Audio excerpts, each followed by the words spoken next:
it is really vital for us to win this new Cold War with China. We need to secure critical material supply chains. Right now, we have an enormous dependency on China because they've been subsidizing since the 1980s and driving everyone out of business. This is something that needs to be corrected with tariff policy and investment, which, by the way, is not rocket science. It's not that difficult to do. It doesn't even cost that much money. We need to win the chip war by making sure that we cut off China at the knees and prevent them from building their own independence in chip production. If you're not going to cut off everything, you might as well just not even try. You can't have a free lunch. We have to decide, are we serious about doing this? Or do we just want to give up and lose to China? If that's the case, then yeah, sure, let's abandon all these efforts. Let's abandon all these export control restrictions and just let them win. I don't want to do that, and I hope that the American public doesn't want to do that, but we need to get serious about this or we're going to lose. We have very different viewpoints on many things. But a lot of these issues are American issues. They're not Republican or Democrat issues. Welcome back to Elevated Thoughts. Today, it's our honor to welcome one of the co-founders of the multi-billion-dollar cybersecurity firm, CrowdStrike, who also happens to be the executive chairman and co-founder of the Silverado Policy Accelerator think tank, and who recently wrote the book World on the Brink, How America Can Beat China in the Race for the 21st Century, Mr. Dmitri Alperovitch. Dmitri, Thanks for having me. Thanks so much for your time. How are you? Doing great. How are you guys? Fantastic. Very well, thank you. And we're very excited to speak with you. We both flew through your book. I posted about it on X, actually, and you reposted it, if you recall. Yeah, I appreciate that. We ate it up, and actually we're very interested to kind of deepen our learning. The pile of books behind it, you'll see some of your colleagues, as well as Dr. Redchenko, who wrote To Run the World, as well as Mr. Stephen Cook, who we interviewed last week. So we're really grateful to add you here, especially with all of the news that's going on in the world surrounding China and our new administration here with Donald Trump. But first, I'd just like to have our listeners learn a little bit more about you. I know that you started in the cybersecurity world. Maybe you could tell us a little bit about how you sowed your roots in that. And then, oh my God, you grew to be one of the largest in the world. Well, I don't know about that, but yeah, I started my career almost 30 years ago now in cybersecurity, and started actually in high school creating a cryptography encryption company with my father, and then got obsessed with it and studied in college, was actually the first graduate of the Georgia Tech Information Security Master's Program, and went to work for a bunch of startups, big companies, and then in 2011 co-founded CrowdStrike, which grew to be a very large company. But that work in cybersecurity is actually what also got me so deeply connected to the broader geopolitics, because I had the fortune or misfortune to have investigated some of the earliest cases of Chinese cyber espionage activity, going back to 2010, with the groundbreaking Operation Aurora, as I called it, the hack of Google and a number of other companies by China, and then Shady Rat, Night Dragon, many investigations over the years, then into North Korean attacks and hacks, into Iranian attacks, Russian attacks as well. But I coined this phrase early on that we don't have a cyber problem, we have a Russia, China, Iran, and North Korea problem. Because I realized that much of this activity was emanating from these four countries, that these four countries were responsive, of course, to much menace in the physical world as well, and that cyber was just a manifestation of their power or an attempt to hit us asymmetrically through this new domain, and that the solutions to it ultimately did not lie just in the realm of technology, just in the realm of cyber, but you had to focus on the broader issues within the relationship with these countries. And for the last 5 years, since leaving CrowdStrike, I've been focused on the broader geopolitics and primarily China, which I believe presents the number one threat to the power of the United States around the world, to our economic well-being, to our national security. Well, no question that your book makes a compelling case to paint China as, let's call it, the leading competitor to United States or American supremacy here. But one of the things you make clear is how this cyber warfare or this new domain has kind of entered the playing field and made it so these smaller state actors that traditionally maybe don't have as much oomph on the battlefield can come in and affect our population really in a negative way. Can you talk to us a little bit more about some of these instances where you found this, and what are the roles here? What is China after? What do they want to do to the American people with these cyber threats? Yeah. By the way, I really hate the term competitor or great power competition, as is a popular term to use in DC, because it kind of assumes that this is sort of Marquis Queensberry boxing match. And by the way, if we lose, it's not great, but it's okay, right? You know, you lose sporting matches. But this is not a sporting match. The stakes are actually very, very high. I don't want to say existential because very few things are truly existential, but you know, it comes close in terms of America's role in the world. So competition, I don't think characterizes this relationship accurately. I do believe they're an adversary, and I certainly believe that they think that they're an adversary and that we're an adversary to them. In terms of cyber, their goals and their the nature of their operations have evolved dramatically. So when it began, now almost 25 years ago, it was mostly espionage. It was breaking into computer networks, at the time not even private sector networks, but government, defense industrial base, to try to steal our secrets, right? To conduct what every nation does, activity in cyberspace that sort of piggybacks on the things that they've been doing for many, many decades, of course, centuries even, in terms of espionage in the traditional physical world. And it's just moved into the digital domain because the information has moved to that domain as well, and it's so much easier to just break into a network and steal it than try to recruit an asset and risk discovery and potentially even getting arrested if you don't have diplomatic cover and so forth. Over time, and we're talking kind of mid-2000s, they realized that not only can we steal government secrets, national secrets, we can also steal private sector secrets, economic espionage, IP theft. And they started doing that on a truly industrial scale, where I coined this phrase back in 2011, that what we're witnessing is the greatest transfer of wealth in history. And I truly believed that even back then. And I think I've been validated in the ensuing decade and a half since then that what is going on is just staggering. Truly hundreds of billions of dollars of valuable intellectual property that has been taken from Western companies, given to companies in China, who have now become behemoths in their own right across so many sectors, across telecommunications with Huawei, one of the primary telecommunications provider, in the semiconductor industry where they've built an indigenous industry almost from the ground up very, very rapidly. In the energy sector, where they're the leaders in battery technology and electric vehicles and wind and solar and nuclear, you name it. So it's been really astounding to watch that the foundation of their economic power has been built on this massive amounts of IP that has been stolen. And they're continuing to do that to this day. But what we started to see around 5 years ago is something even more concerning, which is intrusions into our critical infrastructure from the People's Liberation Army, the Chinese military, into networks that have really nothing valuable to steal. We're talking small municipalities, water utilities, electric utilities, where you don't really have any valuable IP that would be of any benefit to China.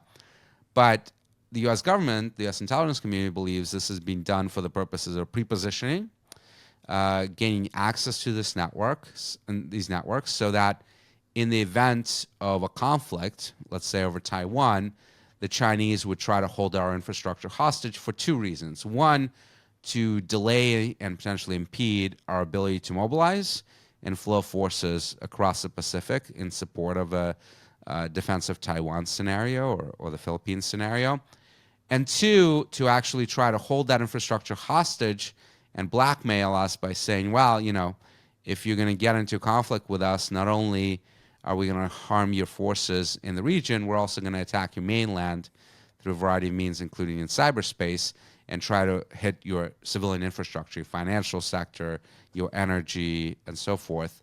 And that goes beyond not just traditional espionage, which everyone does, but even the economic espionage, which is a norm violation, to a whole new level where this is preparation of the battlefield.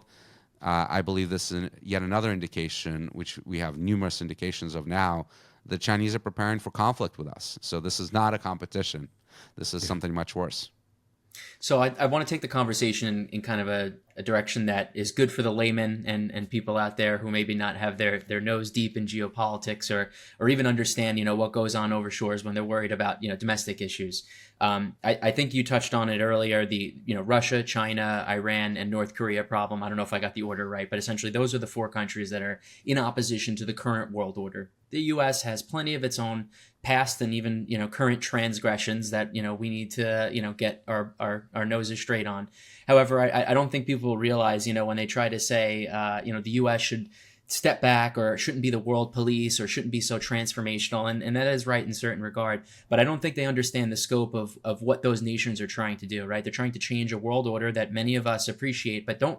Because it works so well, that's why we don't notice how great it is, right? The flow of free trade and information, such things don't occur in those countries. So the conversation I guess I want to have is really how do we deal with these nations? And our traditional tools of trade controls, restrictions, sanctions are more challenging when they're state-controlled economies, right? When there's not market economies that we can leverage those tools against them, they're a little bit less effective.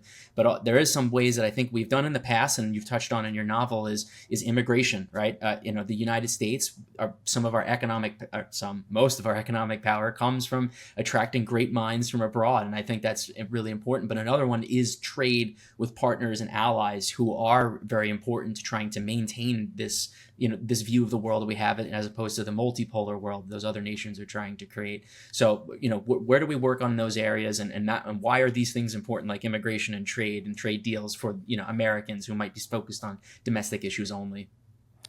Yeah, well, first of all, when you look at these four countries, Russia, China, Iran, North Korea, they all present different challenges. And I would argue that with the three, the Russia, Iran, and North Korea, they're mostly regional challenges, right? North Korea is a problem, but it's a problem really for the region. It's a problem for the threat that they pose to the South Koreans, to some extent to the Japanese, but it's not a global threat. Iran, same thing, a problem for the Middle East. Russia, mostly a problem for Europe. China is a global problem. It's not just a problem for East Asia, right? You're seeing their influence in Africa, in Latin America, in Europe, right? You name it, right? They're coming into our own backyard, into the Caribbean even, building infrastructure, buying influence, building military bases further and further away from their own shores. Their ambition is to be the global superpower, not just a superpower, but right. The global superpower. And look, they believe they have a historical right to it, because for much of human history, China was the number one nation, the most populous, the richest, most powerful, right? And it is only since the advent of the Industrial Revolution, very recently, right, in the last few hundred years, where they've lost that mantle first to the Brits and now to the United States. And they believe that they're reestablishing their rightful place as the number one country in the world. And, they talk a lot about this Chinese national rejuvenation. Right. Xi Jinping is obsessed with it, but it predates even him. The idea that they would achieve it by 2049, which would be a 100th year anniversary of the establishment of the People's Republic of China, and would end finally that century of humiliation that they had suffered in the 1800s with the unequal treaties and the Opium Wars, that they believe in, frankly, rightly believe that Western imperial nations, particularly Great Britain, but also others, have inflicted on them, right? And that's when they lost Hong Kong, Macau. They believe they lost Taiwan to the Japanese. As I write in my book, that the history of Taiwan is much more complicated than that. But nevertheless, this is their belief, right?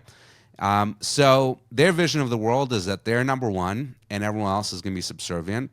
And by the way, we also see what happens in terms of how they treat countries that they believe are weaker than them, right? Like Australia, like Lithuania, like many others that they've bossed around, when they even dare to suggest, like Australia did, that the origins of COVID should be looked at, right?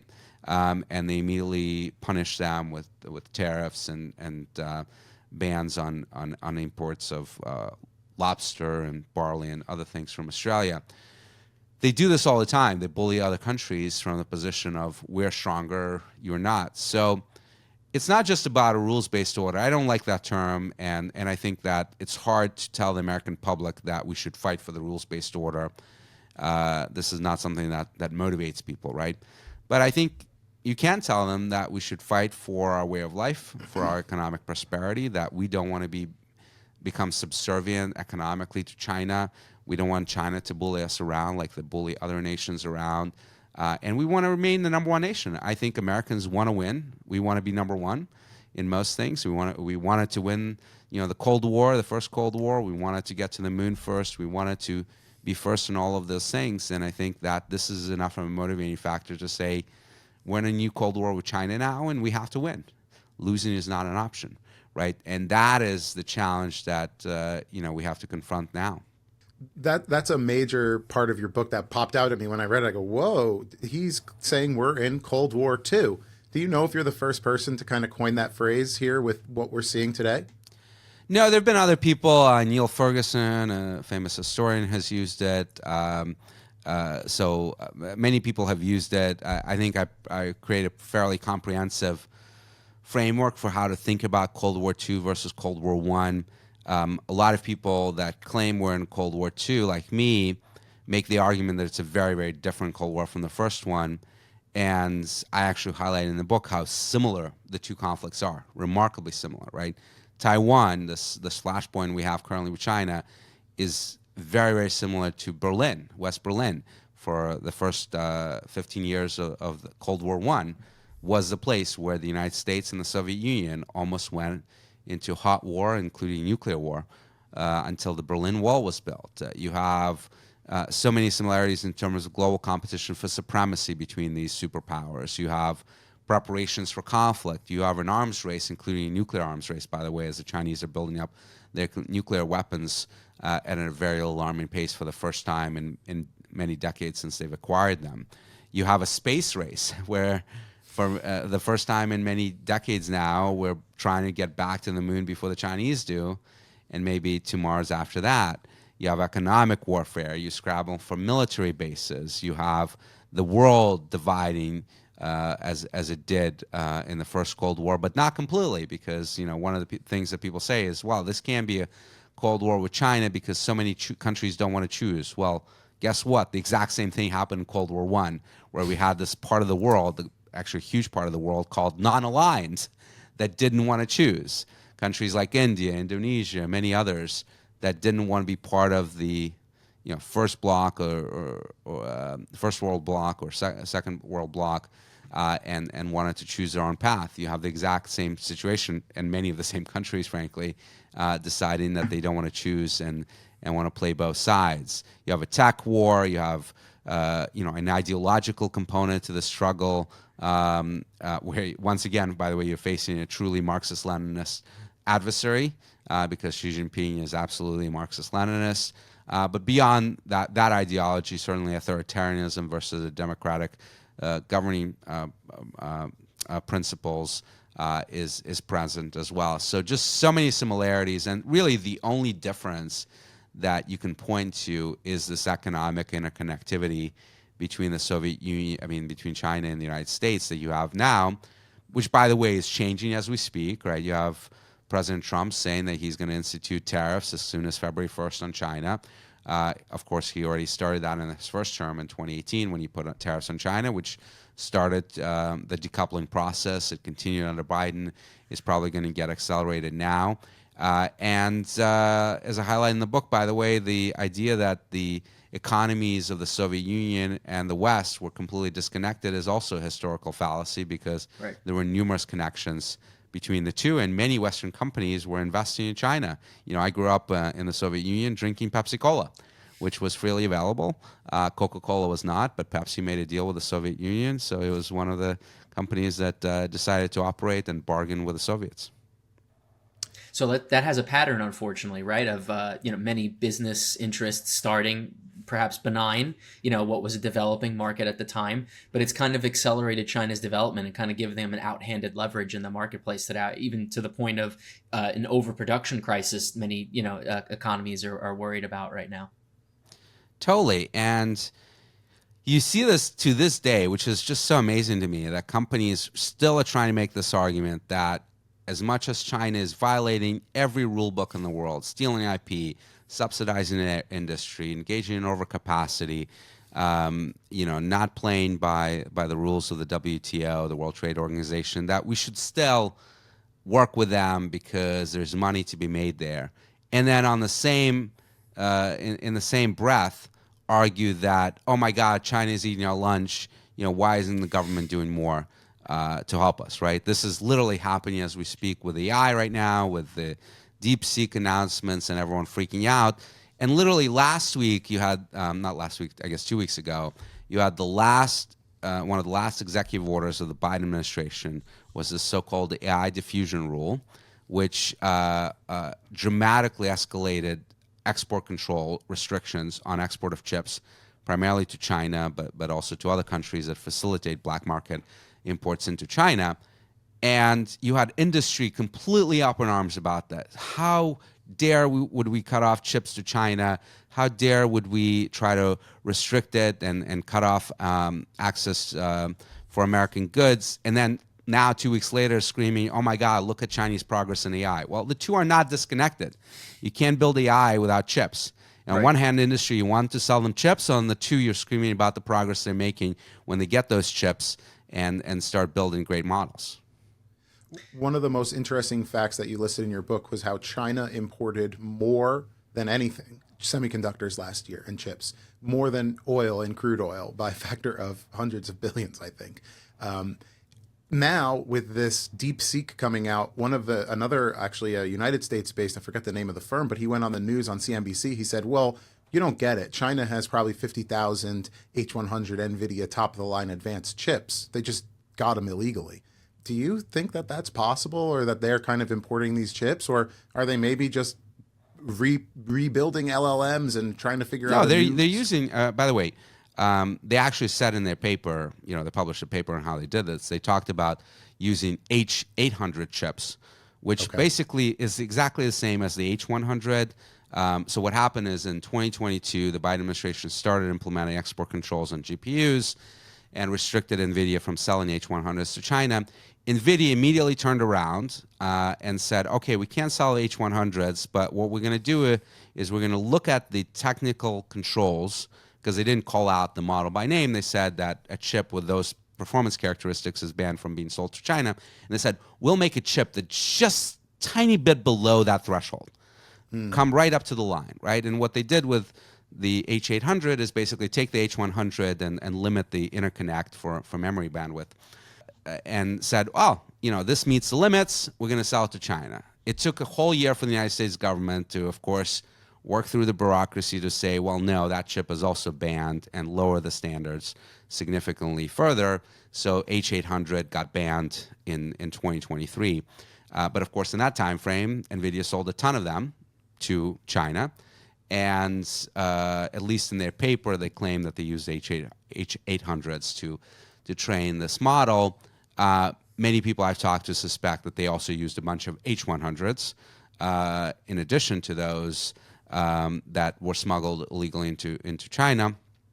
And by the way, they were smuggled illegally because the chip makers were selling them to countries without really looking at who the end customer is in great depth, right? So if Malaysia is suddenly ordering a ton of chips, no one bothered asking, well, is Malaysia actually building cutting-edge LLMs? Should that be a red flag for us? No, we'll sell it to Malaysia, and then lo and behold, those chips end up to China. I mean, this is exactly the same situation as what's been happening with Russia since 2022, where you've had a direct ban on exports to China, but suddenly Kazakhstan becomes a huge export destination, right? And Armenia and all these countries on Russia's periphery.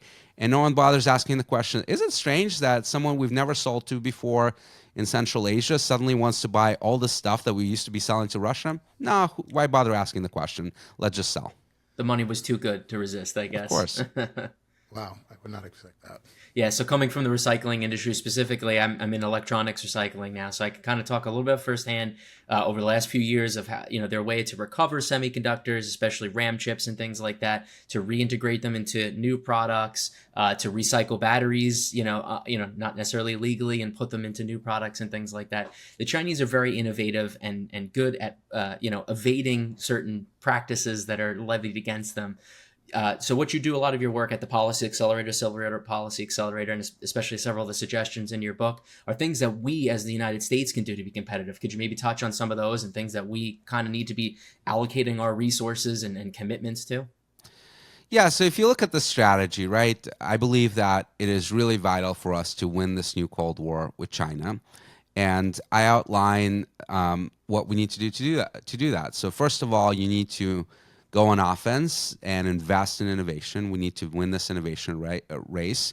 And that means that we need to secure critical material supply chains. Right now, we have an enormous dependency on China for so many critical minerals, not because they're the only source of mining for them. In fact, they don't actually mine that many themselves of these minerals, but because they've built an enormous processing infrastructure in China for refining and processing of these minerals, because they've been subsidizing since the 1980s and driving everyone out of business. So this is something that needs to be corrected with tariff policy and investment by industry to make sure that we have our own refining and processing, which, by the way, is not rocket science. It's not that difficult to do. It doesn't even cost that much money, but something that is absolutely vital to make sure that we are not in danger of being cut off from China, right, for materials that are necessary for everything from defense application to chips to so many other vital applications. Secondly, I believe that we need to win the chip war by making sure that we cut off China at the knees and prevent them from building their own independence in chip production.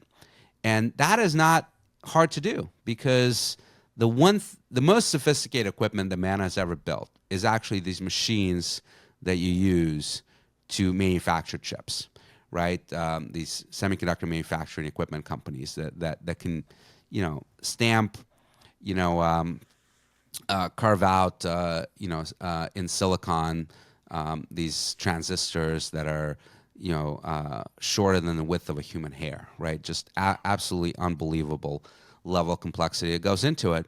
And the good news is that the equipment that is used to make these chips, both the advanced chips that you need to make GPUs and other AI and phones and laptop applications, but also foundational chips that go into absolutely everything from your weapon systems to your cars to your refrigerators and so forth.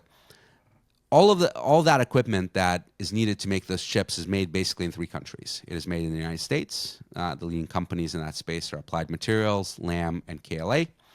They're made in Netherlands, in the company that many people probably have heard of called ASML. And they're made in Japan with a couple of companies there, Tokyo Electron, Nikon, a few others. And it's not one or the other. You need equipment from all these companies because they do different things. ASML does advanced lithography, and others do other parts of this process that has basically 1,000 steps or more to bake an advanced chip. So what we need to do is make sure that China doesn't buy any of that equipment, right? Because without that equipment, they're dead in the water. Can they build out equipment one day? Maybe, but it'll take them decades. They're trying right now. They're trying really, really hard. And by the way, you need to look at the supply chain for that equipment, making sure that they can't buy parts, because it's not just the final machine, but it has millions of parts that come from other suppliers, Western suppliers that have built expertise over many decades in that. Like, for example, a German company called Zeiss that makes the really advanced mirrors for the SML machines, right? Without that, you can't really build advanced lithography, laser companies, and so forth. So for China to reproduce that entire supply chain would be incredibly, incredibly difficult if we actually focus, if we actually say not a single machine will go into China.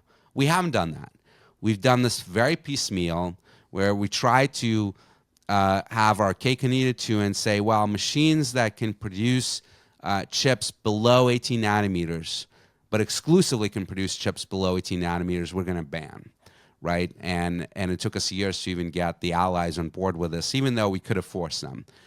We have something in the Commerce Department that is an incredibly powerful tool called Foreign Direct Product Rule, which basically states that any technology manufactured anywhere in the world by any company, as long as it has a certain percentage of intellectual property or material that comes from the United States, we have universal jurisdiction over where it gets sold.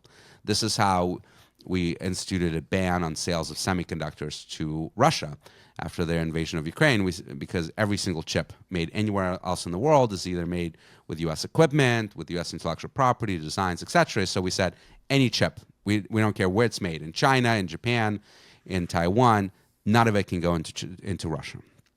Now, obviously, there's still evasions that are taking place, but ostensibly, none of that can go legally into Russia.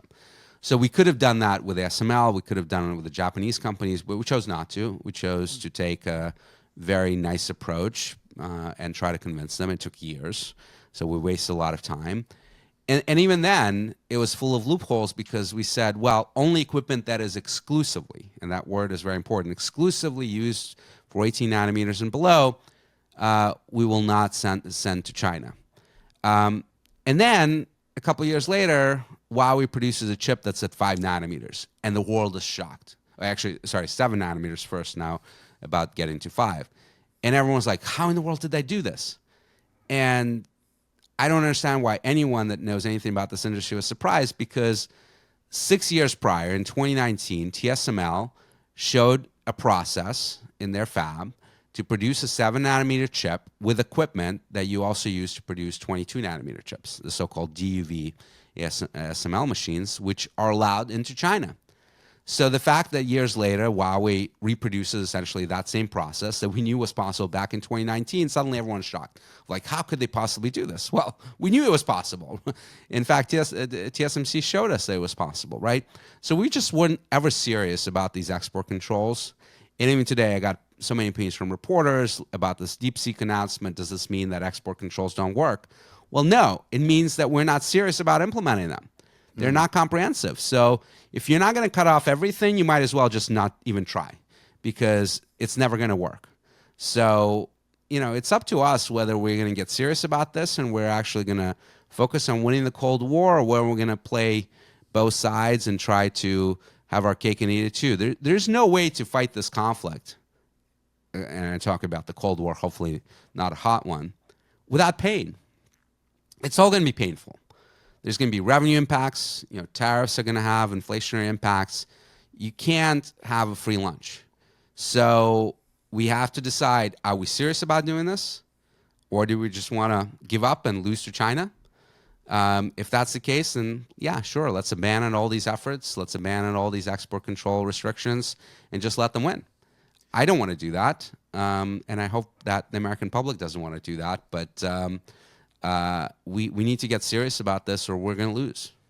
It seems like the Americans are going to almost let the free market play out. And as you're describing, that will lead to a loss. Actually, I wrote something on X this week where I almost praised socialism or communism in this sense of industry, in that you see a chart of all of the intertwined nature between the industries in China, and you have photo processing together with AI, together with missiles and military technology, together with self-driving, and together with battery technology. So if you force them all to integrate, all of a sudden you are forcing this technological advancement, but maybe it's very surface level, as we're kind of also learning, and as we've seen in the past. Actually, just this week, I have it in front of me, Chinese satellite now beats Elon Musk's Starlink in terms of upload and download. But actually, what I wanted to bring this to is a little bit of what you mentioned in your book, because it sounds like what you're describing is Jake Sullivan's small yard, tall fence policy. Could you help me understand exactly what that means when we're referring to a yard and a fence in terms of Chinese imports, exports? Yeah, so this was a banner that the Biden administration kind of put up to explain their export control strategy, because people were saying, what are you actually trying to achieve? Why are you saying, on the semiconductor manufacturing equipment, that only equipment that's exclusively used for 18 nanometers and below is banned, but other equipment is allowed? And that's, what they were trying to message is that it's not everything. The yard is very, very small. We'll put up a very high fence around it. but there'll be real limits to what we're going to ban, right? And that just doesn't work. Like, you have to make a yard a lot bigger, size of a football field maybe, for this to actually have an effect. Otherwise, you're actually having the worst outcome possible, which is that you're angering China, right? Because they're very mad about these export controls, and you're not actually achieving your outcome of slowing them down substantially. So why would you want to do that? If you're going to anger them, actually do it for a real cause, which is that we're going to actually stop them from developing this advanced technology, or don't anger them at all and just let them buy it, let them win, and that way we can avoid the potential of conflict altogether, right? We'll lose the Cold War, but at least we won't get into a hot one. Again, I'm not arguing for that approach. I'm not for it, but you could make a legitimate argument for that path, and some people do. But this middle ground of, again, we're going to have our cake and eat it too. We're going to have this really small yard to make sure that industry can still sell all their equipment to China and make a lot of money, and that's somehow going to stop China, was always a fallacy. So yeah, the U.S. has always been, has plenty of, a history of saber rattling, the things that we've done. But I don't think people also understand the scope of what China has been doing over the last few years. We talk about playing nice and perhaps coming to some more mediated agreement, but China knows the stakes of this. They know the consequences of it, right? So I think we could also put into context. A lot of folks just think of Taiwan as this far-flung country, and I don't want to reduce them to just the value of TSMC.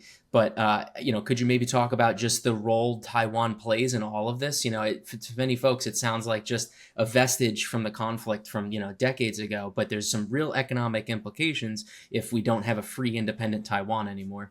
Yeah. Well, Taiwan is important for many reasons. And again, I don't want to reduce them to chips, but just on chips themselves, right? The common refrain is they produce over 90% of all advanced chips. That's very true. TSMC now has the most advanced process in the world for chip production.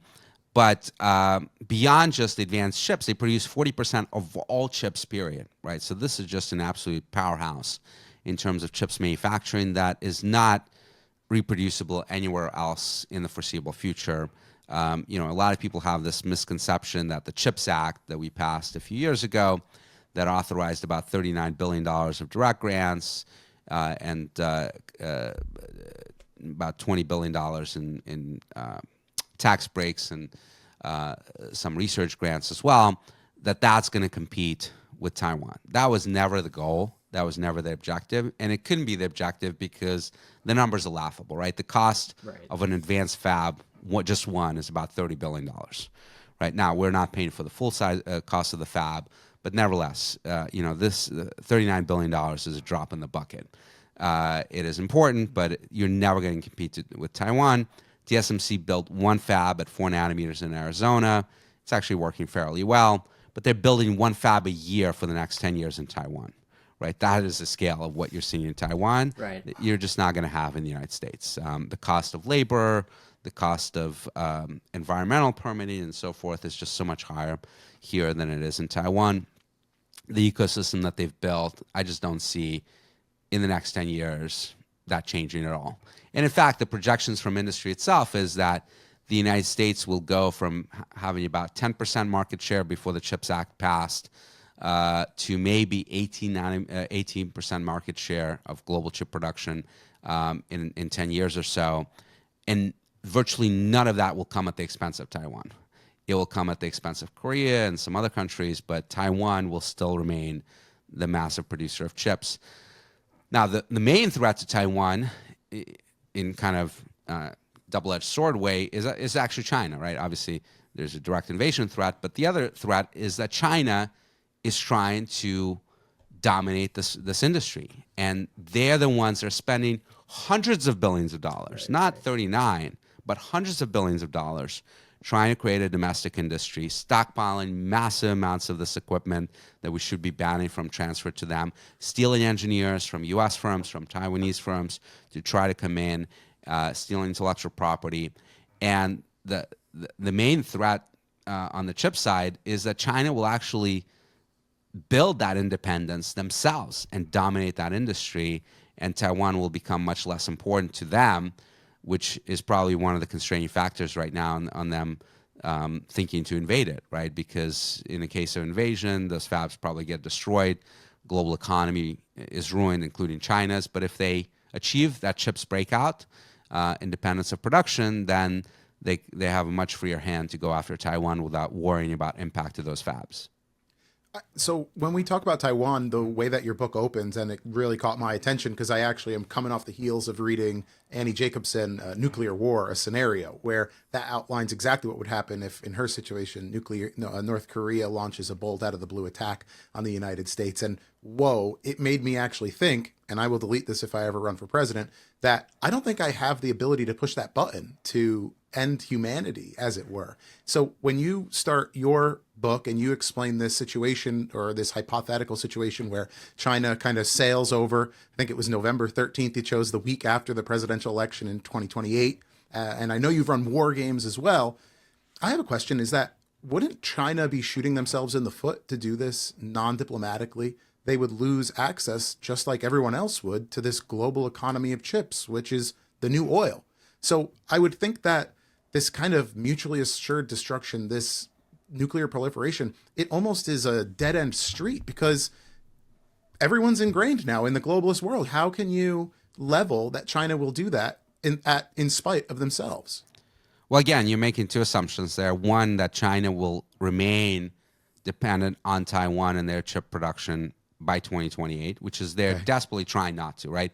In fact, Xi Jinping announced 10 years ago exactly Made in China 2025 plan to achieve independence in chip production. There are other aspects to it as well, but this was one of the core tenets.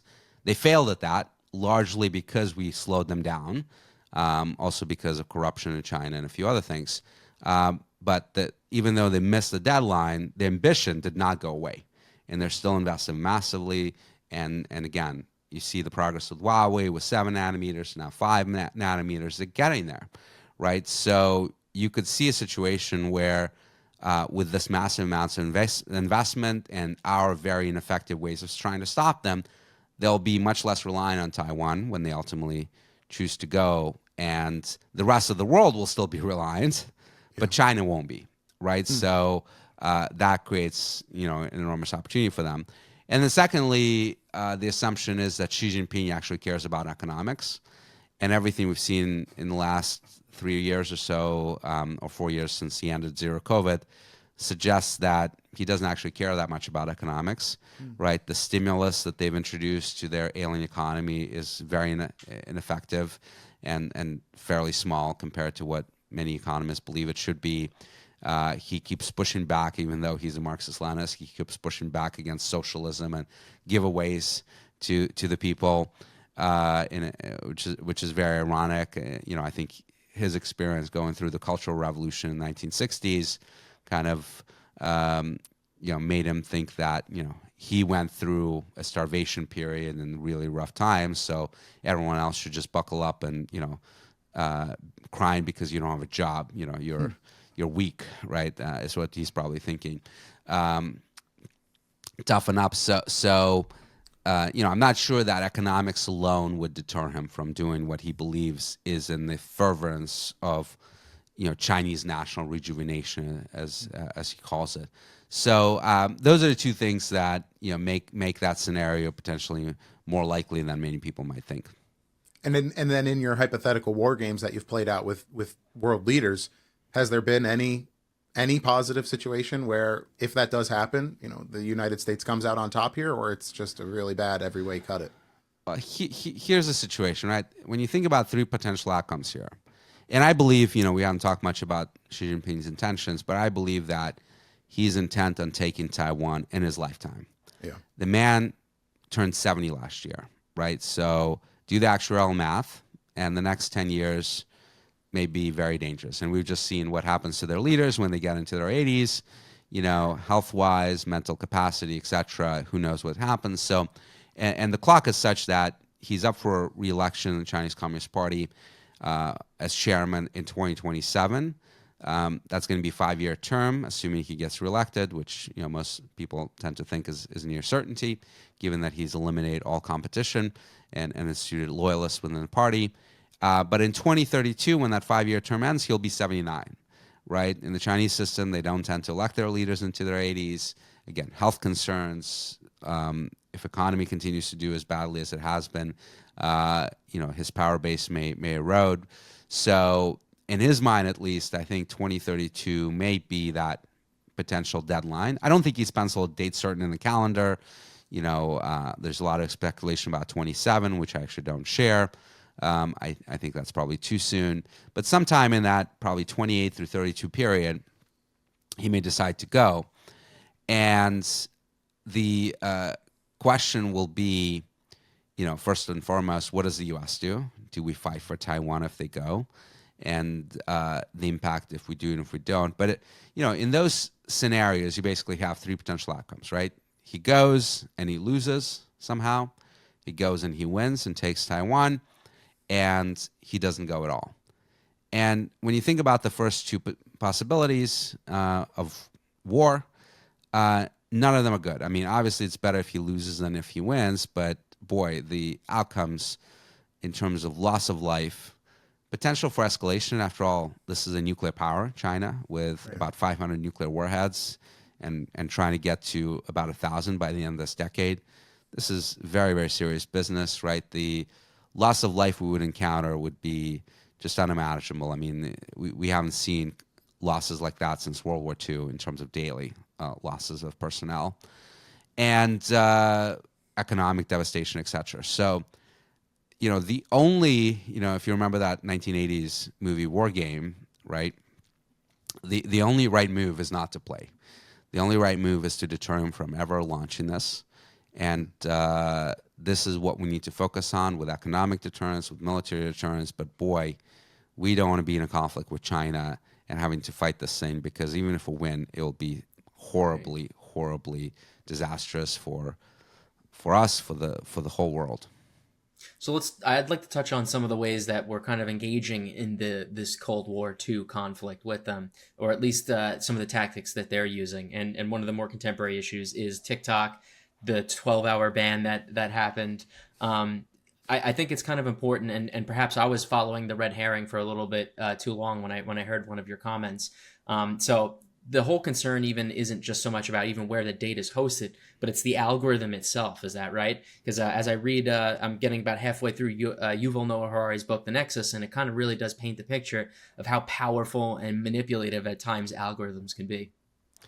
Yeah, look, I want to make it very clear. I don't speak a lot about TikTok because out of all the things I'm concerned about with China, their progress in AI, chips, military buildup, etc., economic warfare, cyber, TikTok is somewhere way, way down on the bottom of my list. Got it. I'm not suggesting it's not an issue, but there are other much more pressing issues. So I wish that if we were to have a debate about the influence of the CCP in the United States in the nefarious things that they're doing, that we would talk about the police stations that are opening up here to terrorize people, right? The economic warfare that they're conducting, the planting of malicious access and our critical infrastructure. Those things, I think, are way more important than TikTok. But it's not to say that TikTok is meaningless. And as you said, the conversation about this has been fairly myopic. Focusing on data, I think, is a red herring. That data is sold and resold by every social media company almost, by so many ad providers, ad network providers, data brokers, etc., that if the Chinese want to buy your data, they don't need TikTok for it. It helps a little bit potentially on the margins if they want to do targeting of particular military units, for example, that may be using TikTok and track their geolocation, but it's not the biggest problem that we've got. But the misinformation, the propaganda that can be presented on the platform is a real issue, because you're basically allowing an adversary state, China, to have influence over half the American population, right? Self-admittedly, they said 170 million Americans, more than half are active users on TikTok. And it's not, people talk about the algorithm. The algorithm is a misleading thing, right? Yes, there's an algorithm, but there's also thousands and thousands of moderators, humans, that are taking things down all the time and not taking things down as well that maybe should be taken down, right? And you never know why they're doing this, right? A friend of mine a year ago was telling me that he was watching TikTok video of some Ukrainian battlefield footage that was showing the Ukrainians, having quite a bit of success against the Russians. And then he turned to that video an hour later, and it was gone from the platform. He couldn't find it anymore.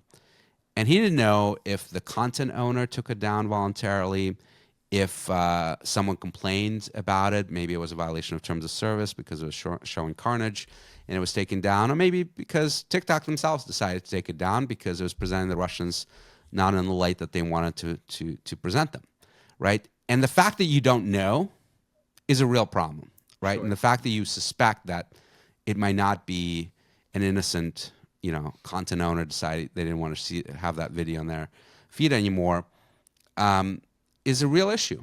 And because it's controlled by an adversary state, this is something that we should not allow. Imagine, would we even have a debate if Pravda, the main newspaper of the Soviet Communist Party during the first Cold War, had the readership of half of the American public? Right? Would we even debate this as an issue? No.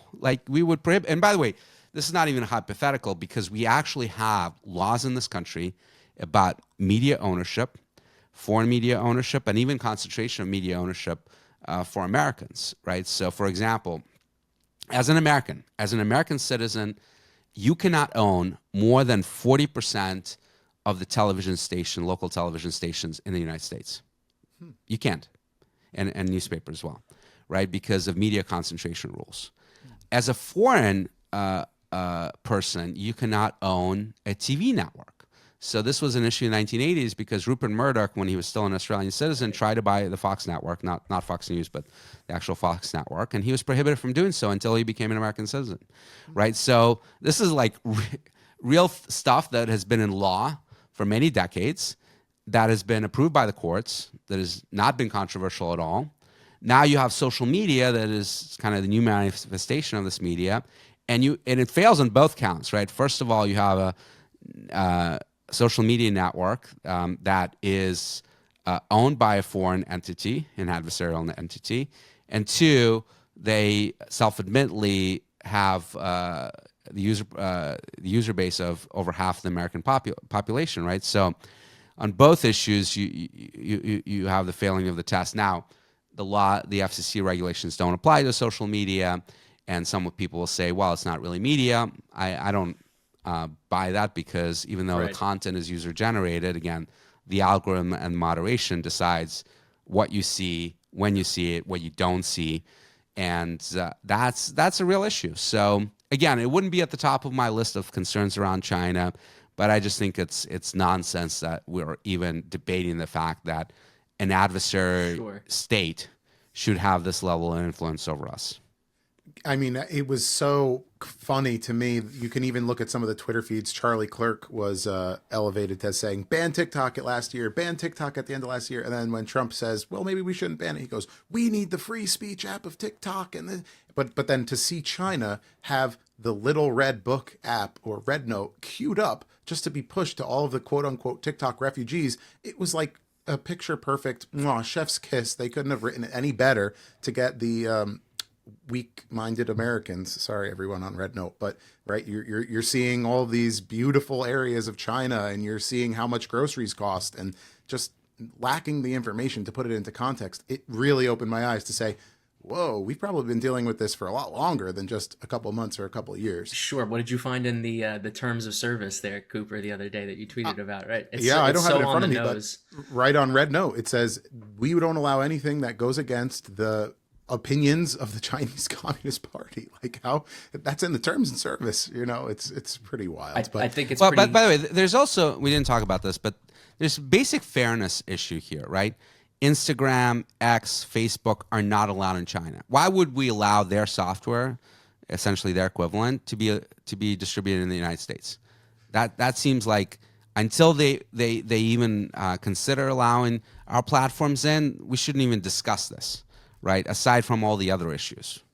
Well, you also hear people go even further and say, well, you see Twitter 1.0 and Facebook censoring Americans. What's the big deal if China does it? But we, of course, understand Yeah, that I think if it there's wasn't a big moral difference if it wasn't such a concern, why does China ban all of our social media apps that have a much weaker moderation policies? I would say, but I think Well, by the way, the other thing is that TikTok, they think is worth, the board thinks it's worth $200 billion.